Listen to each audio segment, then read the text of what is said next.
This is the huge problem for the Toronto Maple Leafs. They only have 10 home games left, and they got 19 on the road, and they're a bad road team.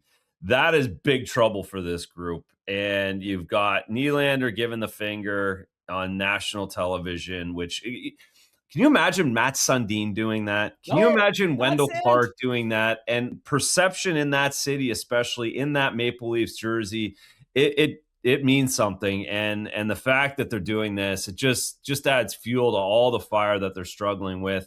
Seems like getting rid of Marner has affected them a lot more than they might have thought was going to earlier in the season. It's not over yet. I don't want to totally give it to them, but yeah, it doesn't. Just the optics aren't good. From afar, the attitudes don't seem great, and like we've talked about it a little bit before, and then the Leafs got a little bit hot or whatever, and Vegas was kind of down, but like Mitch Marner's got to be absolutely loving this. Clearing the crease. Oh. Clearing the crease. Aye, aye,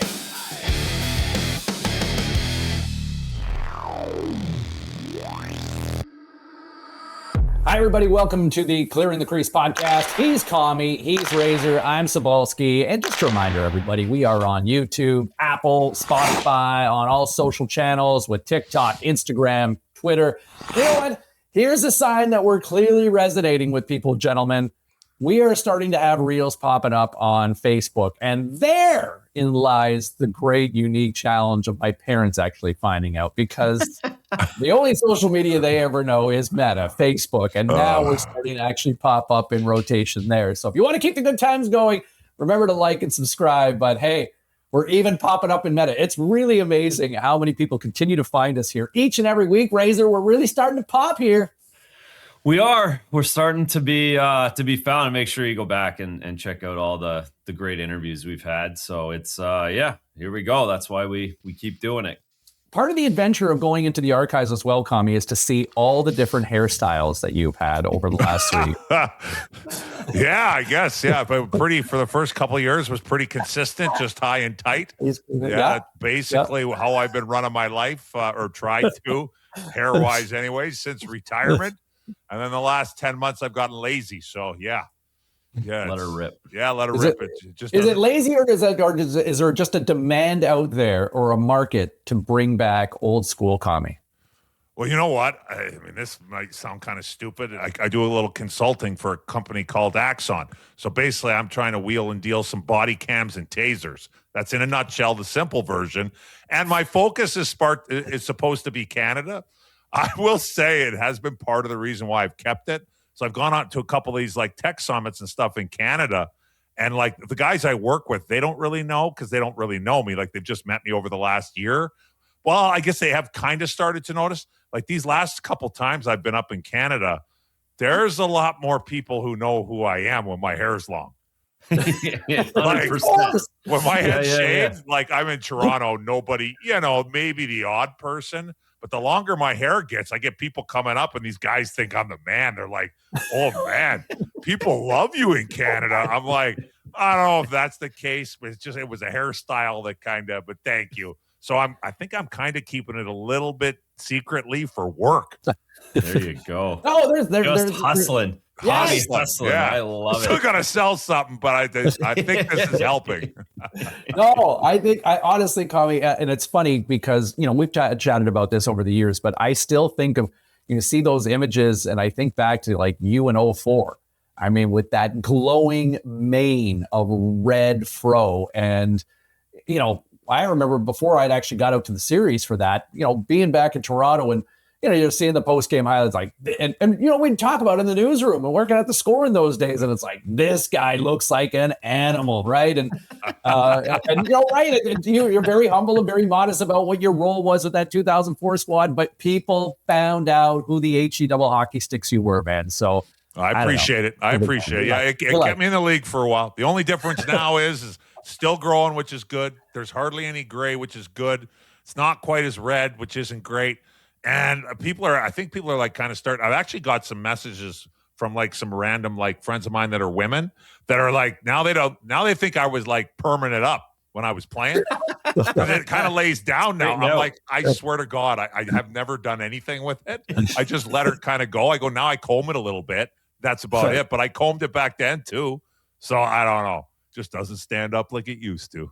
This is man. I still think it's fantastic, but I've been going through obviously as the audience continues to grow. I was going through some of the comments on YouTube, and just a few people kind of commenting like, Commie changes his hair every episode. This is amazing. I literally roll out of bed, or when we record in the evenings, I'm running back from the golf course, and there's like zero time put into doing my hair.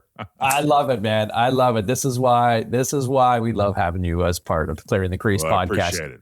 Hey, we're going to get to our Saturday night picks here in just a quick moment. Just a reminder, hey, the big one's coming, the big game. We've got Seattle, New England, and the Bodog Party Prop Contest is happening. All you got to do is go to bodog.eu, fill in your parlay picks on prop sheets, and you can beat Doug Flutie's picks, and you can win a dream golf trip. Commie, I'm talking your language, a dream golf trip to Vegas. Details on Bodog socials, or you can enter now at bodog.eu. A dream golf trip to Vegas, Commie. Dream golf trip to Vegas. Whew. I'd like to see that. You might not come back, but you'll have fun for a little while. Fair enough. Okay, let's dive in. Saturday night specials. Where are we going this week? We finally hit a winner. We were so close for going 2 for 2. Where are we going this week? Razor, you're the only one who hit on last week, so why don't you start the party for us this week? I'm going to go to Long Island, and they are taking on the Nashville Predators. Predators are on the road all week. Islanders made a couple moves. They're starting to push. And this is the last Saturday before the break. Right? That's the other thing, too. So I look to the team that's in the playoffs on this to close out before the break rather than the team that isn't, and looking forward to getting to their Mexico vacation. So I got the Islanders over Nashville Saturday. We're going with the Islanders. I like it. Commie, what are you taking? I'm going to go with a couple of teams that are garbage right now, to put it mildly. We got, I don't want to pick against the Canucks. We got some Canucks fans. Some of them probably think I traded Quinn Hughes, and I got nothing against the Canucks. But I am going to go to the Toronto Maple Leafs, who are not playing very well. In Vancouver. I mean, things aren't looking great in Toronto. I would imagine it's getting nastier and nastier by the day. Panic button must be around the corner of being kind of pushed. So I'm going to take the Leafs. Meanwhile, in Vancouver, I mean, the party's over here. We're talking about the draft. So I'm going to take the Leafs to go into Vancouver and lay a licking on them. Yeah, it worked for you. A few weeks ago, you took the Leafs to pound the Canucks in Toronto, and why not stay confident with that one? I like it. So we got the Leafs, we got the Islanders.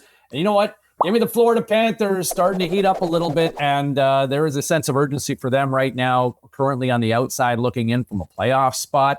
But give me Florida at home over the Winnipeg Jets. So there you go. You got the Leafs, you got the Islanders, and you got the defending two-time Stanley Cup champion Florida Panthers for your Saturday night special for January 31st. Lock it in, pick it, and get paid. I want to get to the Shoresy Classic because both you guys recently took part in the hit TV series, has been on tour, going across the country, most recently through Western Canada. Commie, you look like you had an awesome time. I want to get to that in just a moment, but I do want to touch on where we are with the state as the Leafs turn, I guess, if you will.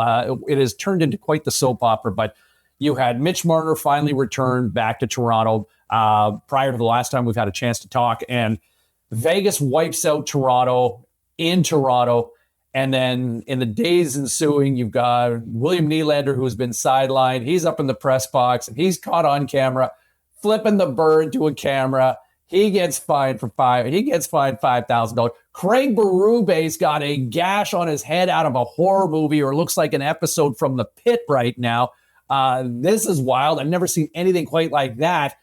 And as we record this, the Leafs are 8 points out of a playoff spot, and they're running out of runway. And I guess I'm curious from both of you, has this year exposed this core? Is it time to sell? Razor, you want to start with this one? Sure. And they're in big trouble. No question, they just went through their homestand 0-4-1. That seemed like they needed to really make hay. They got a huge problem. This is the huge problem for the Toronto Maple Leafs, is the fact that they're 3 games under 500. They're 8-11-3 on the road. Now, that means out of their last 29 games, they have to play 19 of them on the road. They only have 10 home games left. And they got 19 on the road, and they're a bad road team. That is big trouble for this group. And you've got Nylander giving the finger on national television, which can you imagine Matt Sundin doing that? Can you imagine Wendell Clark doing that? And it's a simple thing, right? Like, we're picking on the kids, and the way they dress to games is starting to come up. But it's a thing. It's a real thing. And perception in that city, especially in that Maple Leafs jersey, it means something. And the fact that they're doing this, it just adds fuel to all the fire that they're struggling with. Seems like getting rid of Marner has affected them a lot more than they might have thought was going to earlier in the season. And the fact that they're that many points out, that many road games, and they have to jump that many teams, they're in a big trouble here. And it just seems like it has the combustibility to get real ugly after this Olympic break. Commie? I agree with everything Razor said. The Leafs are in trouble. Let's go over the 3 main points of what has been happening. I'll give the Leafs a little bit of a pass on the Marner thing as far as Vegas coming into Toronto. You had to figure that the Vegas Knights were going to show up for that game, with their boys kind of hung out there getting booed every time he touches the puck. So I give him a little bit of pass for that. Mm-hmm. Not for losing the next 4 after that, but that one isn't so bad for me, although it would have been nice if they showed up a little bit more. The Nylander thing, like giving the finger, in and of itself, like who cares? But like, what are you doing? Like, the cameras are on you. And like it's just dumb. Like, and after his comments, where he went on Instagram story and I'm just frustrated. I don't know about you guys, but for me watching it, to me, that doesn't look like a guy that's frustrated. That looks like a guy who kind of doesn't give a shit. Yeah. That's kind of what I got from it. I'm like, if it was me sitting up there and I'm frustrated, Colorado's blowing us out down there, I'm in the press box, like I'm watching the game and I'm like kind of pissed. I'm not looking around for the camera and giving it the finger. And, with a little smirk on his face. Tanev beside him's pissed. Right? The guy's sitting, he's literally not cracking smiles. He's looking at Nylander like, what's this guy doing? That's pissed. Right? Yeah, that's pissed off. Exactly. Great. Yeah. That's a great way to put it. And then Berube, I've been thinking about this all week. What the hell is he doing in the gym? I was this close to I was sitting there and I'm looking. That is a massive scar. Like, got a horseshoe on his head. It looks like somebody dropped a horseshoe from 5 stories up.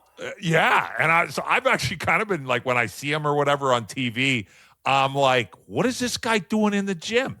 Like, I'm trying to, and I'm sure I'm not calling him a liar or anything like that, but I'm like, I'm trying to envision how you're like, what he's doing at any age, but especially his age in the gym. And I was like this close to messaging our boy, friend of the show. I know we haven't had him on yet, but he'd like to come on at some point, Brad Treliving. And I was like, hey, going to say something like, hey, man, I'm not going to say anything, but like, workout? Are you serious? But I pumped the brakes. I'm like, I don't want to put him in that spot. But things are not looking good for Toronto, and it better turn around like toot sweet. If it isn't, 8 points. If it isn't too late already, to be honest. I know. The crazy thing is, like, Berube, one of the toughest guys in the league when he played, and sure. Now, and like this would never happen in St. Louis, and now all of a sudden you come to Toronto, and like, look, accidents happens to all of us. It all happens. What a horror show that must have been in the dressing room. Like, whenever that happened, imagine you're in there working out, like just getting a little spike in after practice, and the coach gets up from whatever he was doing, and he's got that thing going on. Like, there must have been blood everywhere. Oh, yeah. We were watching, bleeding everywhere. I was watching The Pit, this gory, bloody episode of this medical series with my wife the other night, and I showed her, I said, hey, Check out the coach of the Leafs, split his head off. And we are watching a blood and gory horror show on television unfold. And I show her an image, and what does she react with? Oh, Yeah. No. like she's reacting more to Craig Berube and all the stitches on. But the point, Razor, that you make, William Nylander, like, would Mats have ever done this? Would Gilmore, Wendell? Look, younger people might be sitting there going, listen, Unc, quit talking about back in my day. But I'm telling you, even Austin Matthews, the idea, the accessibility of the captain of the Maple Leafs, you were supposed to be the captain of the ship. And more times than not, and look, as a reporter with the Maple Leafs going back 20 years ago, yes, we had to wait forever for people to come on out and address the media. But you know what they did? Even if we had to wait 30 minutes, 40 minutes, 50 minutes, they came out and eventually addressed the media before and after every game. And that does not happen from a leadership standpoint. And I think when you've got big games like Mitch Marner, like the one in Vegas, he was like, you know what, I'm kind of done talking about this. At some point, you got to read the room and be the captain of the ship and address what everybody's talking about.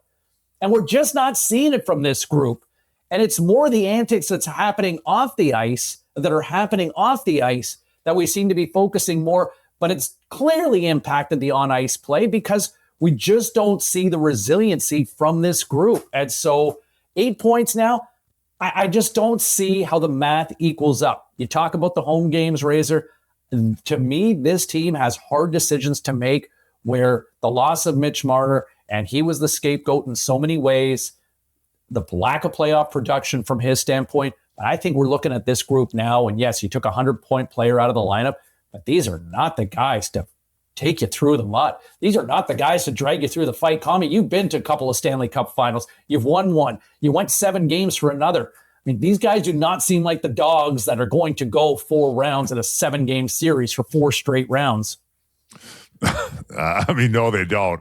No. That's a simple way to put it. Yeah, it's not, it's not over yet. I don't want to totally give it to them, but yeah, it doesn't.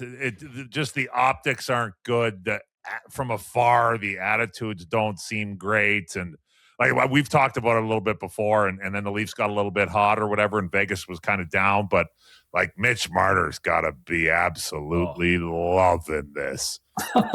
Especially getting through those 2 games. He played them now. He doesn't have to go back for a long time. Like Vegas is hot. Awesome. The Leafs are 8 points out of the playoffs. Oh, yeah. Can we just point out, though? Can we just wait to go back in the summer if this keeps going? That's right. Can we just point out, though, how hard that party must have been after that Friday night victory in Toronto? For them to get blown out 7-1 by the Senators, going through all their ish over the last little while. Like, how good was that party that 48 hours later you got absolutely pumped by team drama? I think they emptied the tanks in Toronto, and then the Senators, they're like, let's just get the hell out of here. Something something you guys mentioned, I'm curious, and I think a few people on social were kind of wondering about this as well. You guys alluded to money on the board games, the big ones we were talking about, Marner going back. I think a few people were wondering, what's the most money you've seen on the board from your days? I want to go ahead, Razor. No, I was thinking. I don't remember a crystal clear moment, but I would guess the most money I ever put on the board. I think it was like $2,500 or like maybe $3,000 somewhere in there. Yeah, I wasn't even on the team. That was Babs when Babs came back to Toronto. I wasn't even on the team. When I was on the team, it was probably when I went back to Carolina and we beat him in Columbus. I want to say it was probably a couple grand. I think my usual, if I put something like, we go in to play the Flames, let's say everything was fine and, went in there a few times. I put like $500. But yeah, I don't remember. I want to say maybe there was something that I'm forgetting that might have been $5,000. That would have been the most for sure where I was at. Yeah, I was going to say 5, and I'm trying to remember if it was like, it was a Hall of Famer going back to his team. Like that. Yeah, that's what would 5 would be. It's funny, Vancouver, like the guys were relentless. Like Burroughs and Kessler knew everybody's milestone, where everybody played, where everyone did. I remember I went on a run in Vancouver. I'm like the backup goalie. Like, dude, I'm making, unfortunately I had some money at that point, but they would get me it was like 2 weeks straight. They were getting me for $500 every game for like bullshit. Like, oh, you got drafted here. And oh, you got your third win against Columbus. So 500. And it's like, where are you guys coming up? And we just have like huge amounts of money. Like everyone would have it. Like they'd literally go through, I think the two of them the day of, and let's see if we can get 20 guys to put $500 on the board every game. And we'd win every game. It was like, what the hell's going on at the end of the year? Like, fucking writing that check for those guys. They were good at that, really good at that. But individually, $5,000 for somebody. I think I was only like a 1,000 or 1,500 guy because I didn't really play any big games later in my career when I actually had money. So, But yeah, that I think it's higher now. From all accounts, I haven't seen a board in it with my eyes, but from what I've heard, guys will tee it up pretty good now. Nice. I hope so. I mean, yeah, well, exactly. They're making real money now. Too. Yeah. I mean, some of the guys, now there's that big. Some guys aren't making as much, but then. Yeah, there's some guys making some big cash, so there better be some higher numbers. Mitch Marner better put 5 digits up on that board for that game against Toronto. Yeah. You would hope. Yeah, you would certainly hope. Commie, we haven't had a chance to talk since Calgary made some moves. It was an anticipated move that we were all kind of sitting on, wondering, waiting for the better part of the last year and a bit. It finally goes down. Rasmus Andersson goes, speaking of the devil, goes to Las Vegas, and you know what? Not a bad return, potentially. They get at least one first. You get Zach Whitecloud as well, and then a potential extra first-round pick should Vegas go all the way. At this point right now, it's a conditional second, but your thoughts on Rasmus Andersson's era with the Flames coming to an end and going to a familiar trading partner with the Vegas Golden Knights? Yeah, I mean, I think Rasmus, when it's all said and done, had a really good run in Calgary. Maybe not the playoff success or whatever, but as an individual, he was a very good player there. So touch of the cap to him. I thought the haul was pretty good. A couple picks. Whitecloud. I mean, there's talks a little bit. I like that Whitecloud. I think he's kind of like a playoff type defenseman. Yeah, I agree. His numbers kind of low. Now, playoff type defenseman. He's 29 years old, and you're in Calgary. I'm not sure when the playoffs are coming. They're probably not coming until he's in his low 30s. So I've heard that they might try and whip him out the door before the deadline. But regardless, you got a couple of picks. Got a North Dakota defenseman, that Abram Wiebe, who kind of a funny, that trade had just went through, or a couple days before I went home for the Shoresy Classic. So I still get some mail, like I get whatever at home. University of North Dakota sends mail to my parents' address. So I got this mail so I open it up from the university. Usually it's like a, North Dakota booklet for the year or whatever, some alumni stuff or whatever. And it was just the timing of it was kind of funny because I think I was talking about the trade with my dad.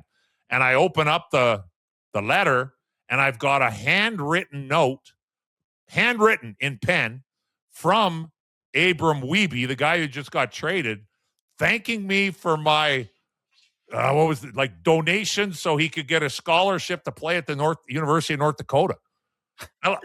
I read it twice. I'm like, I haven't donated any money. What is this guy talking about? So anyways, I don't know. Maybe it was like just made for a thank you to the alumni. I don't know what it was. But anyways, timing was kind of stuck out. I didn't throw it out. I kept it because I'm like, I got to dig into this more. Like, I appreciate the handwritten letter, but I'm pretty sure I don't deserve it. So anyways, I thought the haul was good. I think Craig Conroy's doing a good job. And we'll see what happens from here. Look at you providing NIL money before you even knew it, right? Somebody's doing it in my name, I guess. Put it in your name. I'm sure I bought him some beers or something. Maybe that's what it said. Well, that is too good. That is too good on that one. Razor, want to stay out west. You touched on being a former Vancouver Canuck, but Thatcher Demko out for the season again. Hip surgery this time around. He's 30 years old. In the last 2 years, he's played just 43 games. There was 20 this season, 23 last year. Is this life going forward? Like he's got an extension that kicks in at $8.5 million starting next year. Like despite all these health concerns, even going into last year. And there were some noticeable issues that he had for the better part of the last 3 seasons. Prior to this, they doubled down, giving him a 3-year extension on this. I mean, going for hip surgery for a goalie, 30 years old, like, is this just what life is? Is this just inevitable now for Thatcher Demko and the Canucks?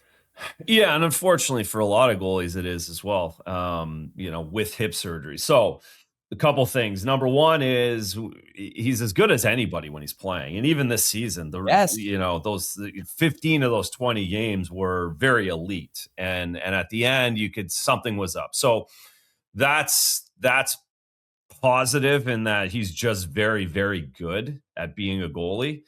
Now, the other side, and then another positive, or if you want to look glass half full, because it is a pretty glass half empty situation. But if you looked optimistically, hope that whatever they found with this hip is what was triggering everything else. So a lot of times the big ones, whether it's a back or a hip or a knee, causes growing injuries, causes ankle injuries, causes other things. So in this case, if it's his hips that have been causing all of these other things, and they finally got to it and finally said, listen, this is just what you have to do, and you have to take your time, you have to rehab it, and you have to go through this, then he's got enough time at 30 to be able to do this. Brad Marchand had hip surgery done 3 years ago to be able to get him to play into the 40s because he knew he had to do it. Otherwise, it was just going to make everything else worse. I look at that and I think of Thatcher Demko in that maybe it's a similar situation where his hip's in a point where this is the only chance everything else will kind of work if you do this. And you hope modern medicine does its magic. But certainly it's not helping to the what Vancouver's prospects look like here in the real short-term future. Pretty wild to think that, the Canucks, they punted on Artur Silovs in the offseason and essentially gave him away after a Calder Cup championship run. And look where Pittsburgh is with him right now, right? Like the whole team, right? Just like what's gone through that organization in the last 24 months. You've gone on your rants more than enough and yeah, it just continues. The hits keep coming for those guys out there. Just crazy. Just crazy. All right, Buffalo, they wake up, guys. As of December 9th, they woke up with a record of 11-14-4. 11 wins, 14 losses, and then 14 bonus points.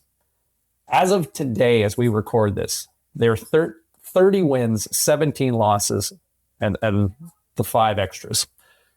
19-3-1 in their last 23 games. So I ask you this, that they now, not even in a wild card, they currently sit in a top 3 spot in that uber tight, uber competitive Atlantic Division.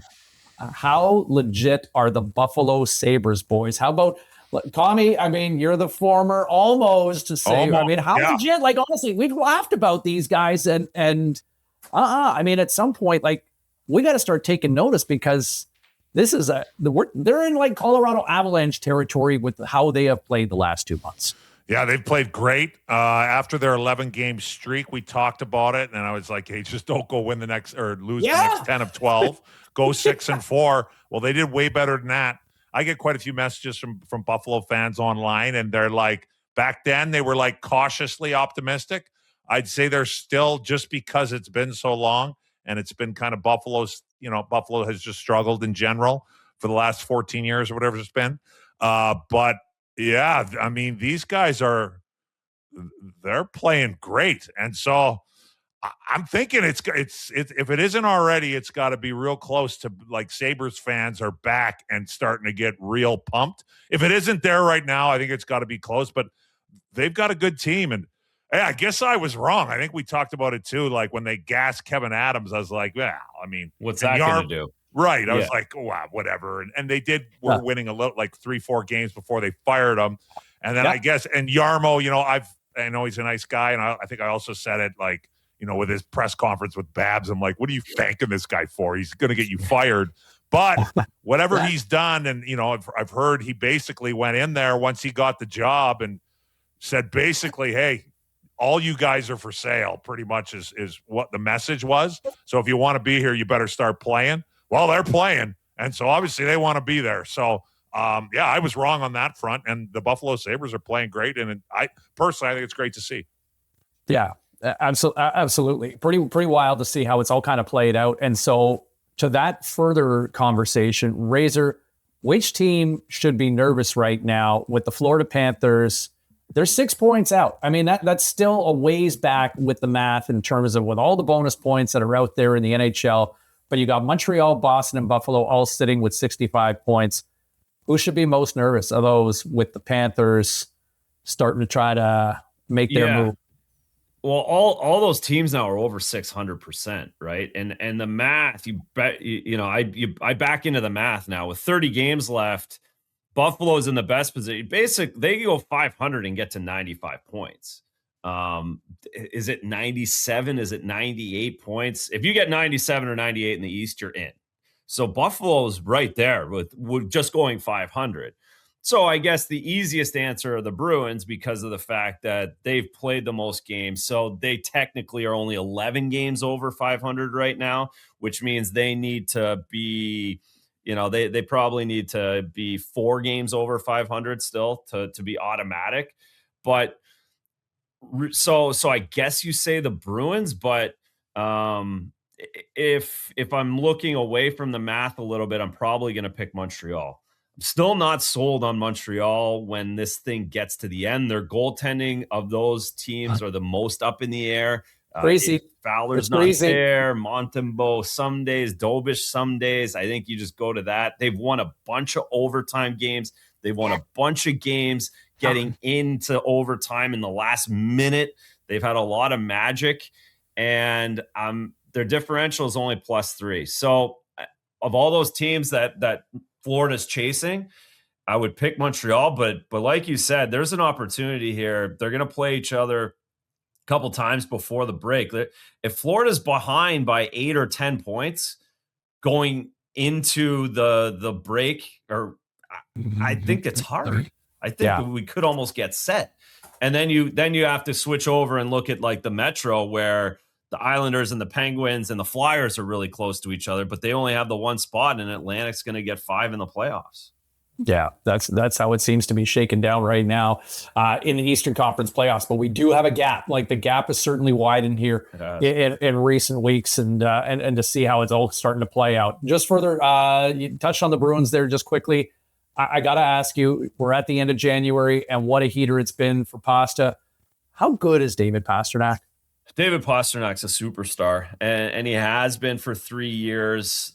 And for whatever reason, he doesn't get the flowers. Doesn't get the same flowers that of course, McDavid, Draisaitl, McKinnon, right? Those 3 guys flat out. But Pasta's more in that Kucherov territory where he gets 110 points every year. He has 50 more points than anybody on his team every year.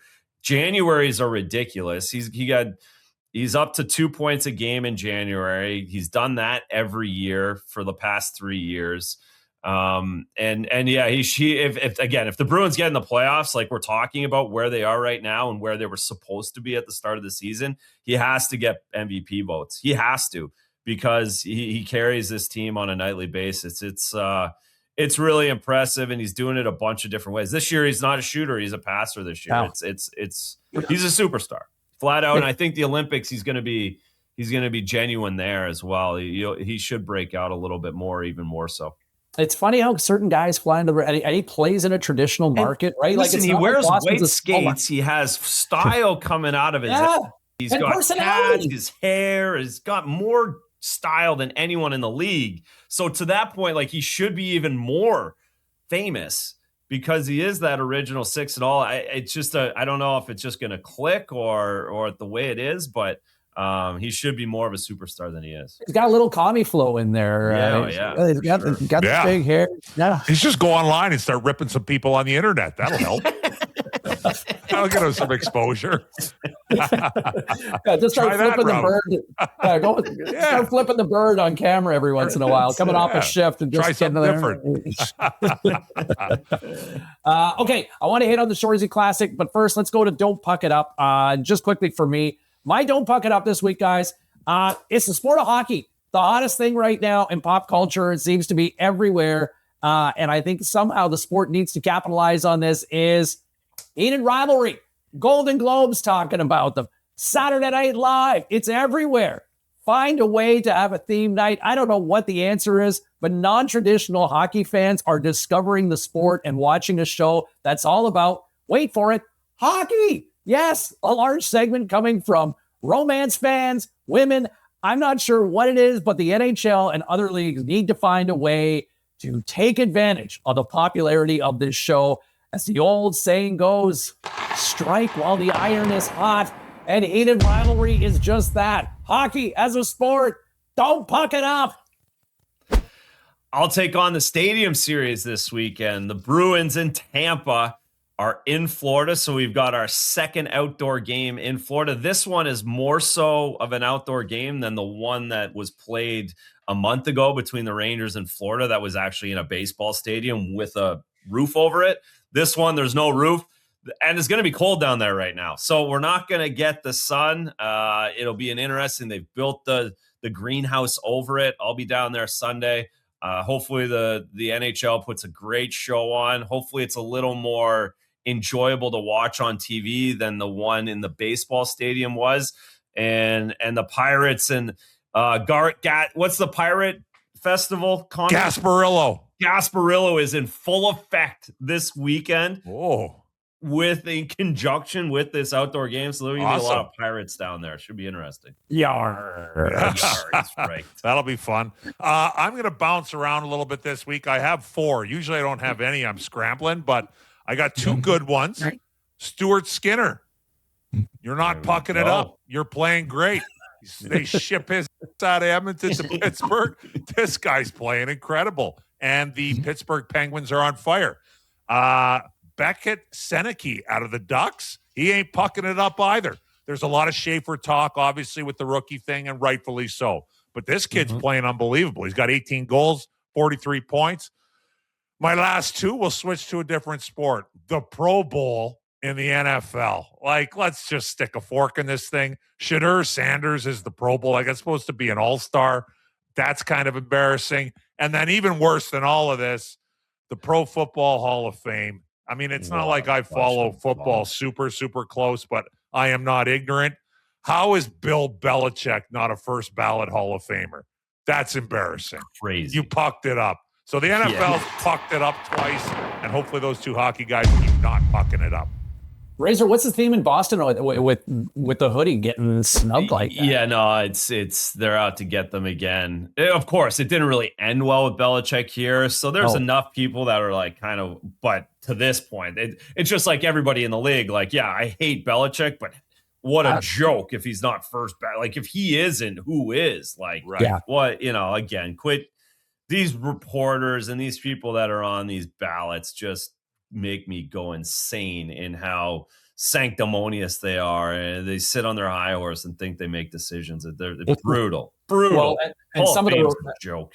And the reports that a couple of league executives really kind of lobbied hard to say, screw this guy, make him wait a year. And look, in 3 years from now, this may be a nothing burger as he eventually becomes a Hall of Famer. But the fact that that someone wants to slap Bill Belichick on the wrist to say you got to wait a year, like, it's a terrible look. It's a terrible look for a guy who's won 6 Super Bowls. And I mean, look, that guy changed a franchise completely. And, as much as we talk about the Lombardi Award and Vince Lombardi from days gone by, Bill Belichick is the greatest head coach in the history of the sport, and 6 championships, account for that. It's wild to see that they would do something like that. It's a terrible, terrible look. And how about Shedeur Sanders? I mean, if that guy flames out of the league in another year from now, he could walk away, like, be introduced at events. I'm a Pro Bowler. Hey, former Pro Bowl quarterback Shedeur Sanders here at this banquet. Quick Shoresy Classic thing. Those guys would like it. Yeah, it looked like it was an awesome time in Calgary, Commie. I had them in Boston. It was unbelievable. They were great. So the show is awesome, but they're class acts. They get it. They figure it out. Shoresy's great. T. Ryan is a friend of ours. They do a great job. They put a great show on. They treat everybody with great respect, and they're really popular. Can they play? Yeah, they're good. They're. I mean, good obviously enough, Terry was a first-round pick, and they have enough good players. They're younger too than the alumni we had on the day. And you played out. I'm assuming you were not in goal, as you've stressed. Yeah, no chance in goal. I made I got my 2 assists and cruised off into the sun. There you go. Perfect. I think there were about 10,000 fans for that event in Calgary. Yeah, I think they announced just under. Yeah, Calgary was great too. I'm glad I went back up for it. Like to just touch on that, they're very popular. I told my brother to come and bring his kids.